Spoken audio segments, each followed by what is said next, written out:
it's really helpful to engage patients and meet them where they are, and also engage them at the frequency that makes sense for them. So someone who knows a lot about healthcare and knows a lot about their disease may not necessarily need reminders every other day, but then you have another patient with a lower health literacy who could use that extra reminder and that extra text message about their appointment the next day, or a friendly voice that they've met before, just calling them, letting them know, checking in on them to see how they're doing after their chemotherapy treatment, and to see if there's any other lingering questions they may have from their visit.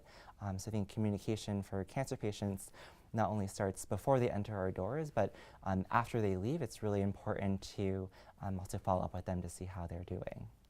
The most important thing from the perspective of the oncologist, and I think from the patient's perspective as well, is to feel, for the patient to feel like we are a team fighting their cancer, so it is the doctor and the nurse practitioner and all the other parts of the medical team teamed up with the patient, and it's us against cancer, as opposed to probably how sometimes I'm sure some patients feel, which is could be the patient and their family against the medical institution, which is horrible because you get diagnosed with cancer, you were healthy 2 days ago, now someone told you you have cancer.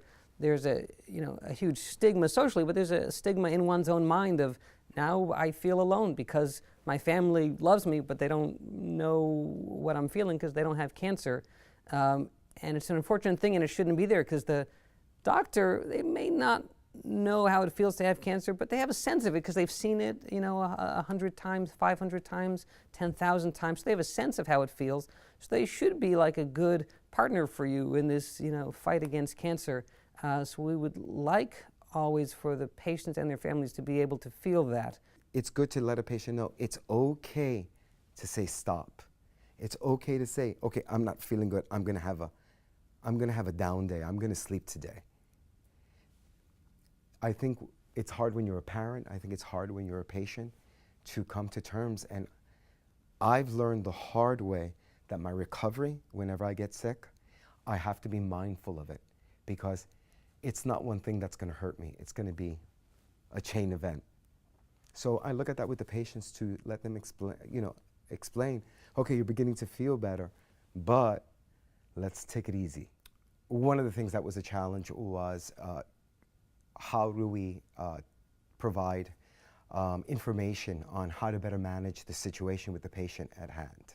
Protecting the patient's dignity, what's going around.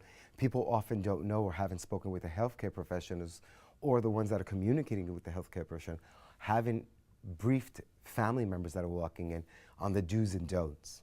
Unfortunately, those are things you don't learn. I mean, when they come across you, you make mistakes, but unfortunately I got some experience with it. I can help my family, but I think of the other families that don't have experience with that.